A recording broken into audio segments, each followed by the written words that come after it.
నమస్కారం, డిఆర్టీవీ న్యూస్ కి స్వాగతం. హెడ్లైన్ చూద్దాం.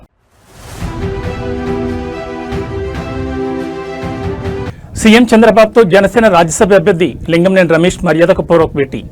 పార్లమెంట్లో ఏపీ గళాన్ని బలంగా వినిపిస్తాం, కూటమి ఐక్యతను చాటిన నేతలు.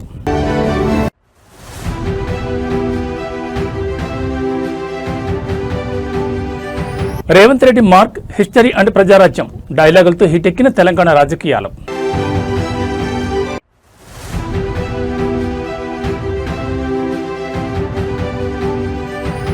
డిక్షనరీ పుట్టక ముందే తెలంగాణ పుట్టింది. 1000 ఏళ్ల ఘన చరిత్రను గుర్తు చేసిన బీఆర్ఎస్ వర్కింగ్ ప్రెసిడెంట్.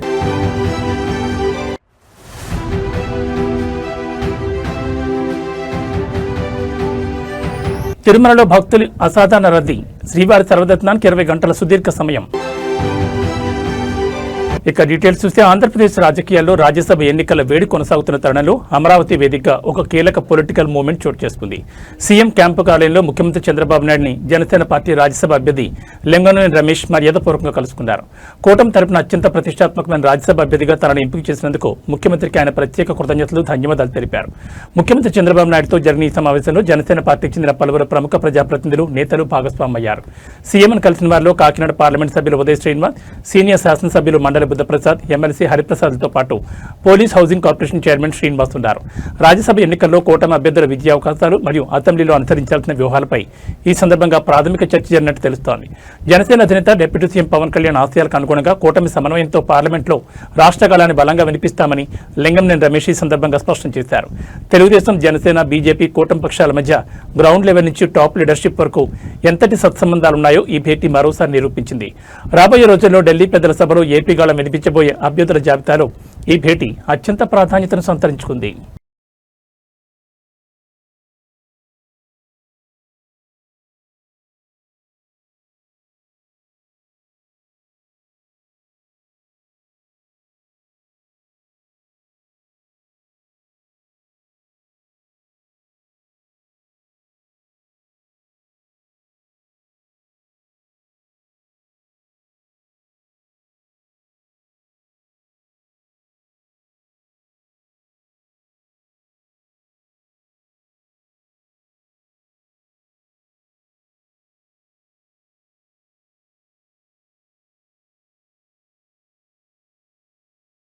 ఆంధ్రప్రదేశ్ రాజకీయాల్లో ఎంతో ఉత్కంఠ రేపిన తెలుగుదేశం పార్టీ రాజ్యసభ అభ్యర్థుల ఎంపిక ప్రక్రియ ఎట్టకేలకు కొలిక్కొచ్చింది.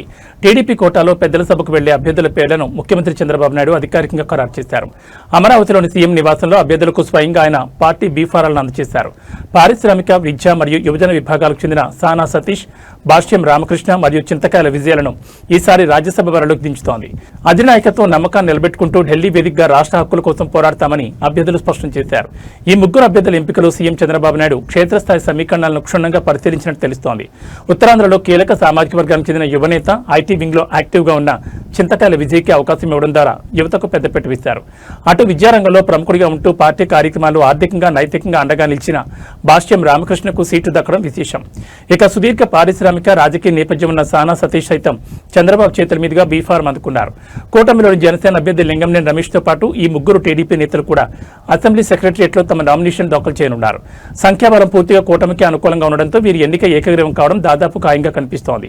ఈ ముగ్గురు అభ్యర్థుల ఎంపికతో తెలుగుదేశం పార్టీ కేడర్లో సరికొత్త ఉత్సాహం నెలకొంది. సీనియర్లకు, యువతకు మరియు విద్యావేత్తలకు సమపాడలో చంద్రబాబు నాయుడు స్థానం కల్పించారని రాజకీయ విశ్లేషకులు అభిప్రాయపడుతున్నారు. పార్లమెంట్లో ఆంధ్రప్రదేశ్ పునర్నిర్మాణ గళాన్ని వీరు ఎంత బలంగా వినిపిస్తారో చూడాలి.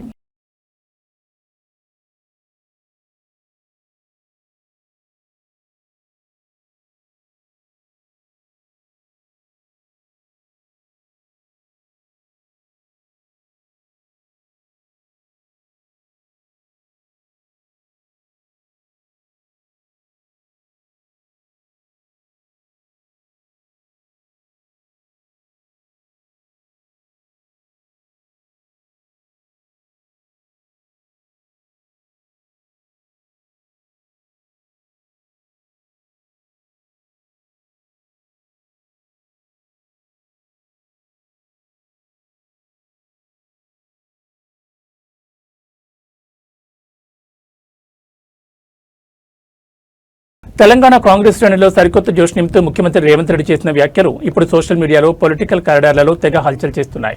గడిచిన 3 దశాబ్దాల తెలంగాణ రాజకీయ ముఖ చిత్రాన్ని ప్రస్తావిస్తూ 1994 నుంచి చరిత్ర సాక్షిగా 2024 నుంచి ప్రజల యుగం ఆరంభమైందంటూ సీఎం రేవంత్ రెడ్డి ఒక పవర్ఫుల్ స్టేట్మెంట్ ఇచ్చారు. ఉమ్మడి రంగారెడ్డి మరియు పాలమూరు సరిహద్దు రాజకీయాల్లో అత్యంత పట్టున్న రంగారెడ్డి సోదరుల సమక్షంలో రాష్ట్రంలో నిజమైన ప్రజల పాలన ప్రజల రాజ్యం మొదలైందని ఆయన స్పష్టం చేశారు. తెలంగాణలో ఇందిరమ రాజ్యం ప్రజాపాలన లక్ష్యాలను ప్రజల్లో బలంగా తీసుకెళ్లే వ్యూహంలో భాగంగా సీఎం రేవంత్ రెడ్డి వ్యాఖ్యలు చేశారు.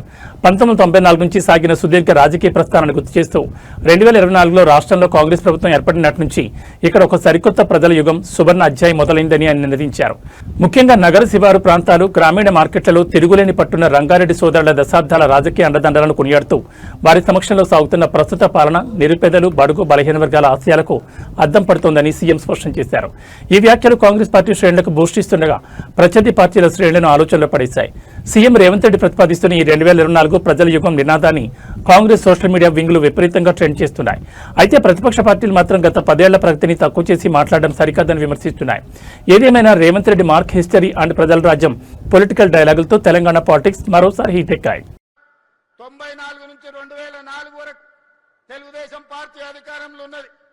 2004 నుంచి 2014 వరకు కాంగ్రెస్ పార్టీ వైఎస్ఆర్ 2 సార్లు ముఖ్యమంత్రి అయింది.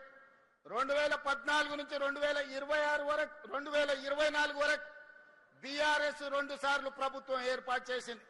నేను ఇవాళ మా రంగారెడ్డి జిల్లా సోదరుల సాక్షిగా నేను చెప్పదలుచుకున్నా, 2024 నుంచి 2034 వరకు ప్రజాపాలన ఉంటుంది. తెలంగాణ రాజకీయాల్లో అస్తిత్వం చుట్టూ సాగుతున్న వివాదం మరోసారి తీవ్ర రూపం దాల్చింది. డిక్షనరీలో ఎక్కడా తెలంగాణ అనే పదమే లేదంటూ తెలుగుదేశం పార్టీ నేత బక్కన్ నరసింహులు చేసిన వ్యాఖ్యలు తీవ్ర దుమారానికి దారితీశాయి. ఈ వ్యాఖ్యలపై బీఆర్ఎస్ వర్కింగ్ ప్రెసిడెంట్ కేటీఆర్ అత్యంత తీవ్రంగా స్పందించారు. చరిత్ర తెలియని కొంతమంది అజ్ఞానులు డిక్షనరీలో తెలంగాణ పదం లేదని మాట్లాడుతున్నారని, అసలు డిక్షనరీ అనేది పుట్టకముందే 1000 ఏళ్ల కిందటనే తెలంగాణ గడ్డ పుట్టిందంటూ కేటీఆర్ పవర్ఫుల్ కౌంటర్ ఇచ్చారు. తెలంగాణ చరిత్రను కించపరిచేలా సాగిన ఈ వివాదం తెలంగాణ ప్రాంతీయ భావోద్వేగాలు చారిత్రక నేపథ్యంపై టీడీపీ నేత బక్కన్ నరసింహులు చేసిన కామెంట్స్ సోషల్ మీడియాలో వైరల్ కావడంతో బీఆర్ఎస్ శ్రేణులు తీవ్రంగా మండిపడుతున్నాయి. దీనిపై స్పందించిన కేటీఆర్ తెలంగాణ అనే పదం కేవలం నిఘంటువుల్లో వెతుక్కునేది కాదని, అది కోట్లాది మంది ప్రజల శతాబ్దాల ఆకాంక్ష మరియు 1000 ఏళ్ల నాటి చారిత్రక వాస్తవాన్ని గుర్తు చేశారు. పురాణాలు కాకతీయుల శాసనాల కాలం నాటి నుంచే త్రిలింగ దేశంగా తెలంగాణగా ఈ గడ్డకు ఘనమైన చరిత్ర ఉందని, కనీస జ్ఞానం లేని కొంతమంది అజ్ఞానులు మాత్రమే ఇలాంటి వితండవాదాలు చేస్తారని ట్విట్టర్ వేదికగా కడిగిపారేశారు. తెలంగాణ అస్తిత్వాన్ని తక్కువ చేసి మాట్లాడితే ఇక్కడి ప్రజలు సహించబోరని కేటీఆర్ స్పష్టం చేశారు. కేటీఆర్ ఇచ్చిన ఈ ఘాటు కౌంటర్తో తెలంగాణ సెంటిమెంట్ మరోసారి తెరపైకి వచ్చింది. బీఆర్ఎస్ శ్రేణులు సోషల్ మీడియా వ్యాప్తంగా తెలంగాణ చరిత్ర హ్యాష్ ట్యాగ్లతో సరికొత్త క్యాంపెయిన్ మొదలుపెట్టాయి. అటు టీడీపీ నేతలు మాత్రం బక్కన్ నరసింహులు వ్యాఖ్యల వెనుక ఉన్న అసలు ఉద్దేశం అది కాదంటూ కవర్ చేసే పనిలో పడ్డారు. ఏదేమైనా ఈ dictionary versus history war Telangana politics ను ఉపయోగిస్తోంది. చరిత్ర తెలియని కొంతమంది అజ్ఞానులు డిక్షనరీలో తెలంగాణ పదమే లేదంటున్నారు. వారికి తెలియదు ఏంటంటే డిక్షనరీలు పుట్టక ముందే 1000 ఏళ్ల కిందటే పుట్టింది తెలంగాణ. ఏంది మన ప్రత్యేకత, ఏంది మన విశిష్టత, 7 తరాల మన చుట్టాలు ఎవరు?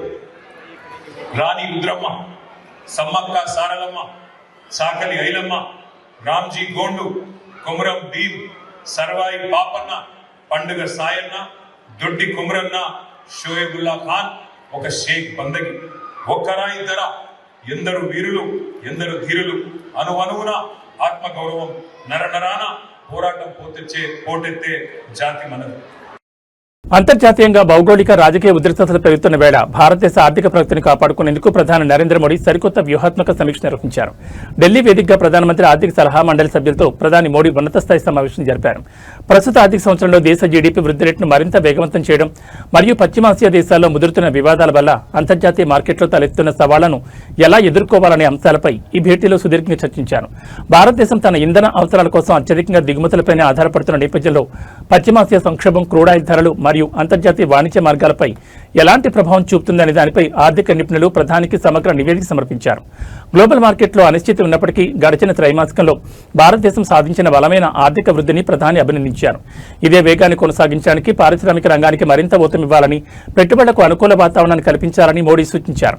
ముఖ్యంగా ఈజ్ ఆఫ్ లివింగ్ మరియు ఈజ్ ఆఫ్ డూయింగ్ బిజినెస్ లో భాగంగా నిబంధనలను మరింత సరళీకరిస్తూ దేశీయ తయారీ రంగాన్ని బలోపేతం చేయడం ద్వారా విదేశీ పెట్టుబడులను భారీగా ఆకర్షించవచ్చని, ఈ సమావేశంలో ఏకాభిప్రాయం వ్యక్తమైంది. అంతర్జాతీయ సవాళ్లను తట్టుకోవడానికి దేశంలో గ్రీన్ ఎనర్జీ, స్వదేశీ వస్తువుల వాడకాన్ని పెంచాలని, దిగుమతులపై ఆధారపడడాన్ని తగ్గించుకోవాలని ప్రధాని మోడీ ఈ సందర్భంగా దేశ ప్రజలకు పిలుపునిచ్చారు. ప్రధాని జరిపిన ఈ ఉన్నత స్థాయి సమీక్షతో రాబోయే రోజుల్లో కేంద్ర ప్రభుత్వం నుంచి మరికొన్ని కీలక ఆర్థిక సంస్కరణలు వచ్చే అవకాశం స్పష్టంగా కనిపిస్తోంది.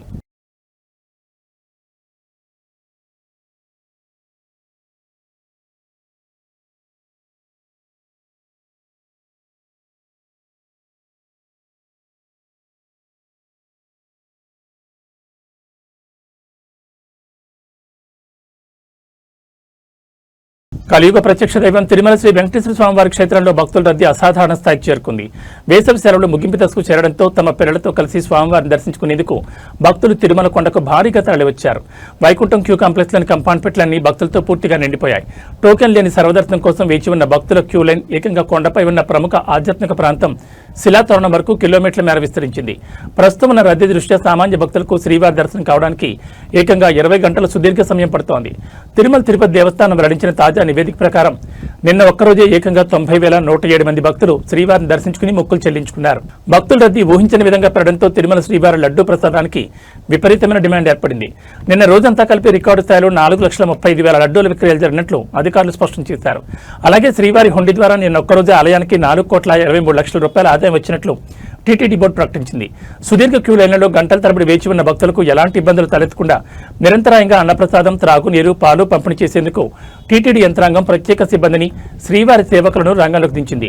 కొండపై ఉన్న రద్దీని పర్యవేక్షిస్తూ క్యూ లైన్లలో భద్రతను టీటీడీ విజిలెన్స్ అధికారులు నిరంతరం సమీక్షిస్తున్నారు.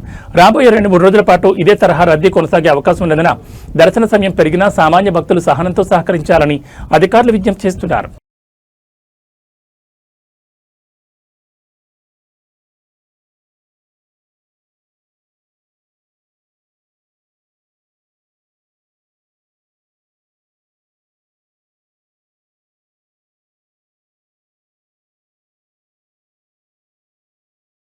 ఎన్టీఆర్ జిల్లాలో హైవేపై వెళ్తున్న ఒక ఆర్టీసీ బస్సులో ఘోర ప్రమాదం చోటు చేసుకుంది. జగ్గేపేట నుంచి విజయవాడకు సుమారు 40 మందికి పైగా ప్రయాణికులతో వెళ్తున్న ఆర్టీసీ బస్సులో ఒక్కసారిగా మంటలు చెలరేగాయి.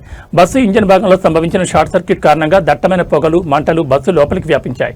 బస్సు డోర్ లాక్ అయిపోవడంతో లోపల ఉన్న ప్రయాణికులు ఊపిరాడక ప్రాణాలను గుప్పెట్లో పెట్టుకుని కిటికీల గుండా బయటకు దూకేశారు. జగ్గేపేట డిపోకు చెందిన ఆర్టీసీ బస్సు విజయవాడ వైపు ప్రయాణిస్తుండగా ఈ ప్రమాదం జరిగింది.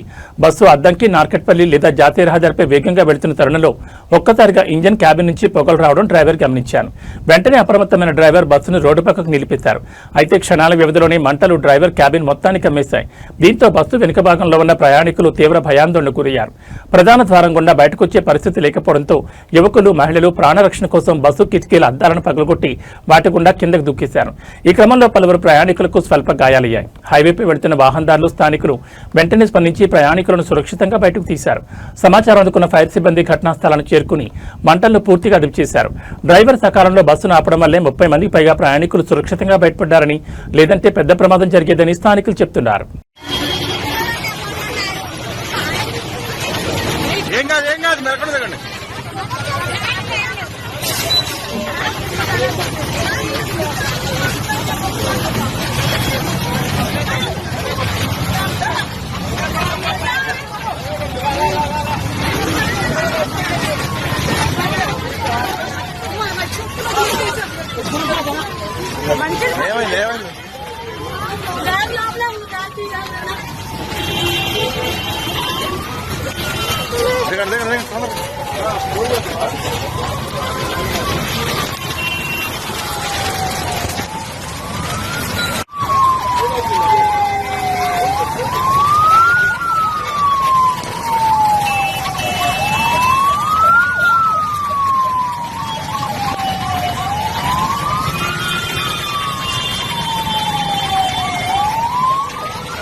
बैठो बैठो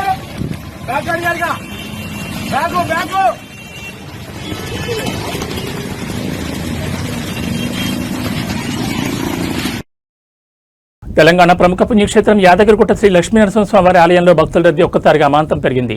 వేసవి సెలవులు ముగుస్తుండటంతో పాటు ఈ రోజు ఆదివారం సెలవుదినం కావడంతో స్వామివారిని దర్శించుకునేందుకు వేలాదిగా భక్తులు కొండపైకి తరలివచ్చారు.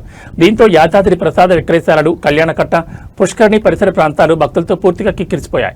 క్యూలైన్లు భారీగా నిండిపోవడంతో లక్ష్మీ నరసింహుడి ఉచిత దర్శనానికి మరియు ప్రత్యేక దర్శనాలకు గంటల కొద్దీ సమయం పడుతోంది.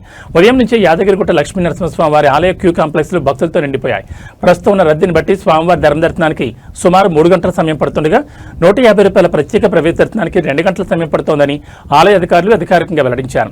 జూన్ 2వ వారం కావడంతో స్కూలు తెరుచుకోనున్న నేపథ్యంలో కుటుంబ సమేతంగా స్వామివారిని దర్శించుకునేందుకు భక్తులు పెద్ద ఎత్తున తరలివచ్చారు. కొండపైకి వచ్చే వాహనాల సంఖ్య పెరగడంతో పార్కింగ్ స్థలాలు కూడా పూర్తిగా నిండిపోయాయి. భక్తులకు ఎలాంటి అసౌకర్యం కలగకుండా ఆలయ ఆధ్వర్యంలో క్యూలైన్లో నిరంతరాయంగా పాలు, త్రాగునీరు అందిస్తూ భద్రతను పర్యవేక్షిస్తున్నారు. రద్దీ మరింత పెరిగే అవకాశం ఉండడంతో లడ్డు ప్రసాద కౌంటర్ల వద్ద అదనపు సిబ్బందిని కేటాయించారు. అలాగే ఘాట్ రోడ్డుపై ట్రాఫిక్ ఇబ్బందులు తలెత్తకుండా స్థానిక పోలీసులు గట్టి బందోబస్తు నిర్వహిస్తున్నారు. స్వామివారిని దర్శించుకునే భక్తులు ఆలయ నిబంధనలకు సహకరించాలని అధికారులు కోరుతున్నారు.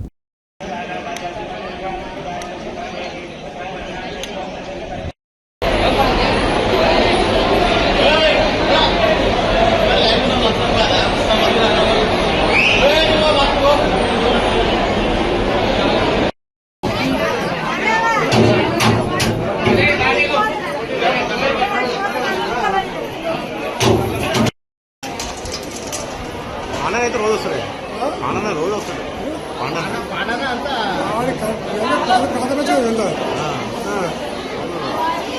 రికార్డింగ్ అవుతుంది సార్ వాయిస్.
पट स्वाहा ओम रम सहस्रारहं पट स्वाहा ओम रम सहस्रारहं पट स्वाहा ओम रम सहस्र స్వామివారికి నమస్కారం చేసుకుంటూ మేము చెప్పేటటువంటి ప్రార్థనా శ్లోకాన్ని భక్తి శ్రద్ధలతో అందరూ చెప్పండి.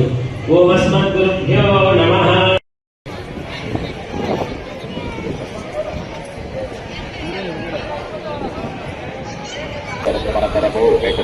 వాహనాలలో కొండపేటకు వెళ్ళగలమని మనవి. జగిత్యాల జిల్లా వేదికగా రైతులకు మరియు పర్యావరణ నిబంధనలకు మధ్య సాగుతున్న ఒక వివాదం ఇప్పుడు సామాజిక మాధ్యమాల్లో పెను సంచలనంగా మారింది. కదలాపూర్ మండలం రాజారాం తాండా గ్రామంలో వరి కొయ్యలు కాల్చాడనే నెపంతో ఒక సామాన్య రైతుకు గ్రామ పంచాయతీ కార్యదర్శి ఏకంగా 5,000 రూపాయల భారీ జరిమానా విధించారు. ఈ వ్యవహారం వెలుగులోకి రావడంతో నెటిజన్లు, రైతు సంఘాలు తీవ్రస్థాయిలో మండిపడుతున్నాయి. కాలుష్యం పేరిట కేవలం అన్నదాతల్ని టార్గెట్ చేస్తున్నారంటూ అధికారులను నిలదీస్తున్నారు. వరి కోతల తర్వాత పొలాల్లో మిగిలిపోయే వరి కొయ్యలను తగలబెట్టడం వల్ల వాయు కాలుష్యం పెరుగుతుందంటూ కాలుష్య నియంత్రణ మండలి మరియు ప్రభుత్వం కఠిన ఆదేశాలు జారీ చేశాయి. ఈ ఆదేశాల అమల్లో భాగంగా రాజారాం తాండాలో పొలానికి నిప్పెట్టిన రైతుకు నోటీసులు ఇచ్చి 5,000 ఫైన్ వేశారు. అయితే ఈ చర్యపై డిజిటల్ ప్లాట్ఫామ్స్ లో పెద్ద ఎత్తున నిరసన వ్యక్తమవుతోంది.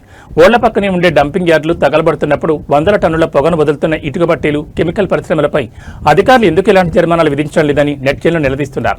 పెద్ద పెద్ద ఫ్యాక్టరీల యజమానులను వదిలేసి పెట్టుబడి రాక అల్లాడుతున్న సామాన్య రైతుపై ఇంతటి కఠినత్వం చూపించడం ఎంతవరకు న్యాయమని ప్రశ్నిస్తున్నారు. వరి కొయ్యలను కాల్చొద్దని చెప్పే ప్రభుత్వం వాటిని భూముల్లోనే కొల్లింపు చేసేందుకు లేదా తొలగించేందుకు అవసరమైన ప్రత్యామ్నాయ యంత్రాలను రైతులకు సబ్సిడీపై ఎందుకు అందించడం లేదని చర్చ కూడా మొదలైంది. జరిమానాలతో భయభ్రాంతులు గురిచేయడం మానుకోవాలని రైతులు డిమాండ్ చేస్తున్నారు.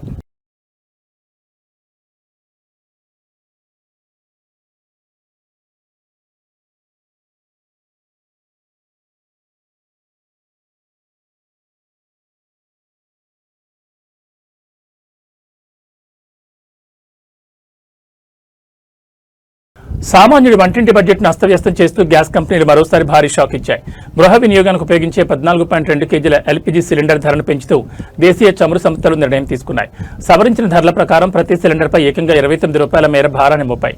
అంతర్జాతీయ ఇంధన మార్కెట్లో నెలకొన్న సంక్షోభం, ముడి చమురు ధరల పెరుగుదల వల్లే ఈ నిర్ణయం తీసుకోక తప్పలేదని ఆయిల్ కంపెనీలు చెబుతున్నాయి.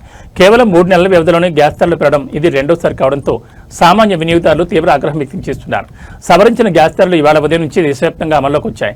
తాజా పెంపుతో దేశ రాజధాని ఢిల్లీలో 14.2 కేజీల డొమెస్టిక్ సిలిండర్ ధర 913 రూపాయల నుంచి 942 రూపాయలకు చేరుకుంది. ఇక హైదరాబాద్ విషయానికి వస్తే స్థానిక పన్నులు మరియు రవాణా ఛార్జీల నేపథ్యంలో ఇక్కడ సిలిండర్ ధర ఏకంగా 994 రూపాయల వద్దకు చేరి 1000 రూపాయల మార్కుకు చేరువలో ఉంది. గత మార్చి 7వ తేదీన అంతర్జాతీయ మార్కెట్ ఒత్తిళ్ల కారణంగా సిలిండర్పై ఏకంగా 60 రూపాయలు పెంచిన సంస్థలు ఇప్పుడు మరో 29 రూపాయలు బాదాయి. దీంతో కేవలం 3 నెలల్లోనే వినియోగదారులపై సిలిండర్కు 89 రూపాయల అదనపు భారం పడింది. అటు మే నెల మధ్య గడువు నుండి పెట్రోల్, డీజిల్ ధరలు కూడా లీటర్కు 7 రూపాయల 50 పైసల వరకు, సిఎన్జి ధరలు కేజీకి 6 రూపాయల వరకు పెరగడం సామాన్యుని మరింత కుంగదీస్తోంది. అంతర్జాతీయంగా పశ్చిమాసియాలో నెలకొన్న ఉద్రిక్తతల వల్ల చమురు సరఫరాకు ఆటంకం కలిగిందని, ఇప్పటికీ ప్రతి డొమెస్టిక్ సిలిండర్ సరఫరాపై కంపెనీలు సుమారు 700 రూపాయల వరకు నష్టాలను భరిస్తున్నాయని ఇండస్ట్రీ వర్గాలు అంటున్నాయి. ఏదేమైనా వరుసగా పెరుగుతున్న ఇంధన ధరలు సామాన్యుని నెలవారీ జీవన వ్యయాన్ని తీవ్రంగా ప్రభావితం చేస్తున్నాయి.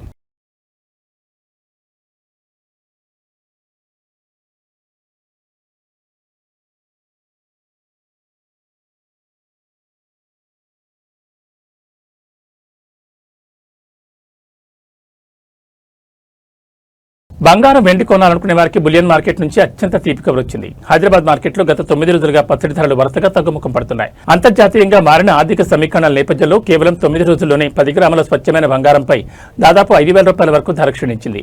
అటు వెండి కూడా ఇదే బాటలో పయనిస్తూ కిలోపై ఏకంగా 20,000 రూపాయల మేర భారీగా దిగొచ్చింది. గత నెల 29 రికార్డు స్థాయి గరిష్టాల వద్ద ఉన్న ధరలు నేడు సామాన్యుడికి అందుబాటులోకి వచ్చే స్థాయికి పడిపోయాయి. గత నెల మే 29వ తేదీన హైదరాబాద్లో 24 క్యారెట్ల 10 గ్రాముల బంగారం ధర రికార్డు స్థాయిలో 1,57,640 రూపాయలుగా ఉండేది. అయితే గడిచిన 9 రోజుల్లో ఇది ఏకంగా 4,910 రూపాయలు తగ్గి ఇవాళ 1,52,730 రూపాయల వద్ద కొనసాగుతోంది. అలాగే సాధారణ ఆభరణాల తయారీకి ఉపయోగించే 22 క్యారెట్ల నగల బంగారం కూడా 10 గ్రాములపై 4,500 రూపాయల మేరకు క్షీణించి 1,44,500 రూపాయల నుంచి నేరుగా 1,40,000 రూపాయల మార్కుకు చేరుకుంది. ఇక వెండి మార్కెట్లో అయితే మునిపెన్నడూ లేని విధంగా 9 రోజుల్లోనే కేజీపై 20,000 రూపాయల మేరకు కుప్పకూడి ప్రస్తుతం 2,70,000 రూపాయల వద్ద ట్రేడ్ అవుతోంది. అమెరికా ఆర్థిక సూచీలు మరియు బాండ్ ఇంట్రెస్ట్ రేట్ల పెరుగుదల అంచనాల వల్లే ఇన్వెస్టర్లు బంగారం అమ్మకాలకు మొగ్గు చూపడం ఈ పతనానికి ప్రధాన కారణమని నిపుణులు విశ్లేషిస్తున్నారు. పెళ్లిళ్లు, ఇతర శుభకార్యాల కోసం బంగారం కొనుగోలు చేయాలనుకునే వారికి ఈ ధరల తగ్గుదల భారీ ఊరటనిస్తోంది. గత కొన్ని నెలలుగా ఎన్నడూ లేనంతగా ధరలు తగ్గడంతో హైదరాబాద్లోని ప్రముఖ జ్యువెలరీ మార్కెట్లైన అబిడ్స్, బేగం బజార్లో కస్టమర్ల సందడి ఒక్కసారిగా పెరిగింది.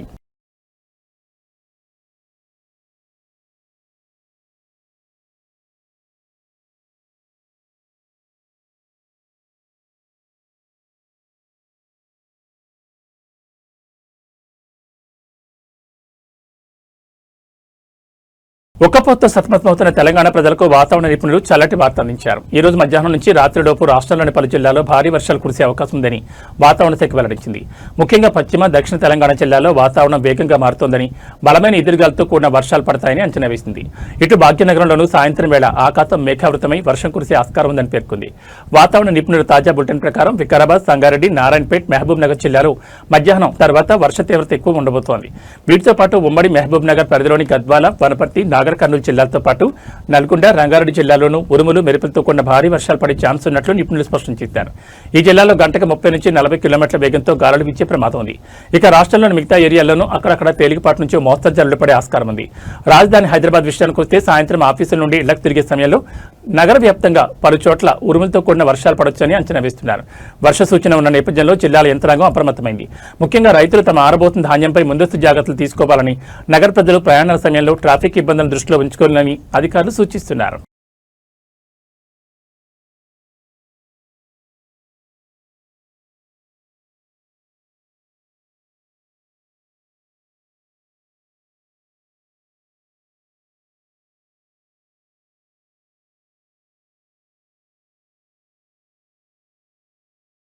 ఏబీ బులెటిన్ శిష్య నమస్కారం.